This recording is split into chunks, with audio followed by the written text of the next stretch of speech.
Ever thought about how Russia keeps a grip on Europe? It's not just about politics or military power. There's a lot more at play, especially when it comes to energy and economics. We're diving into how Russia's influence in Europe has evolved over time and why it still matters today. Buckle up as we unravel the web of dependencies, political maneuvers, and economic ties that define this complex relationship. To understand the present, let's take a quick trip back. For decades, Europe and Russia have shared a complicated relationship. During the Cold War, Europe relied heavily on Soviet resources, particularly energy. Even after the Soviet Union fell, this dependency didn't disappear. Instead, it shifted into new forms, with Europe continuing to rely on Russia for vital energy supplies. The ties grew stronger through various economic agreements, shaping the dynamics we see today. Energy dependency. Energy is where Russia's influence really shines. Imagine Europe's winter without Russian gas. That's a chilling thought, right? Historically, Russia supplied about 45% of Europe's gas. But things started changing fast after the invasion of Ukraine in 2022. Europe realized it needed to diversify its energy sources to avoid being held hostage by one supplier. The European Commission's REPowerEU plan was a game-changer. Launched in May 2022, it aimed to cut down Europe's dependency on Russian energy. By 2023, Russian gas imports to Europe had plummeted to around 15%. This shift wasn't just about gas. Europe also sought alternative sources for oil and coal. Countries like Norway and the US stepped up, becoming significant suppliers. In 2023, Norway accounted for 30% and the US for 19% of Europe's gas imports. But it's not all smooth sailing. While Europe has made strides, natural gas still represents a quarter of its energy consumption. And though renewable energy use is rising, the transition is slow. The reliance on external suppliers remains a critical vulnerability. Plus, nuclear energy is another tricky area. Despite sanctions on many Russian sectors, Europe's nuclear industry still depends on Russian supplies for enrichment and conversion services. In 2023, Rosatom, Russia's state-owned nuclear giant, continued to supply significant portions of Europe's nuclear fuel. Political influence. Now, let's talk politics. Russia doesn't just use energy to flex its muscles. It also meddles in political spheres across Europe. Remember the 2016 US elections? Similar allegations have surfaced in Europe.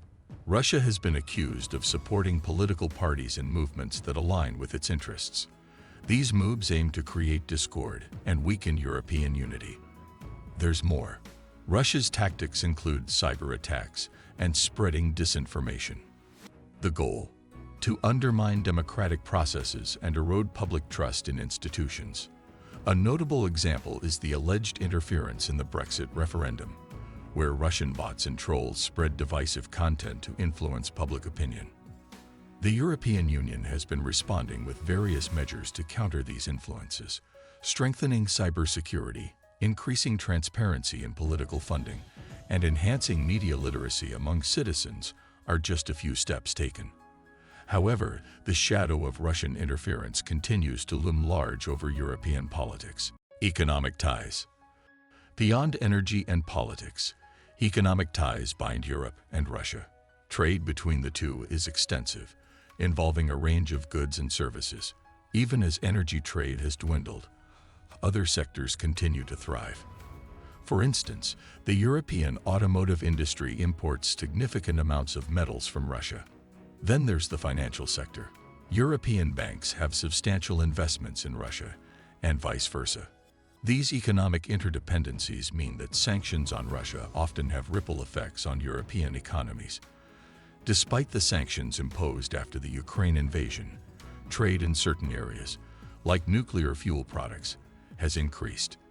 In 2023, the EU imported over €1 billion worth of Russian nuclear products. Military posture. Let's not forget the military angle.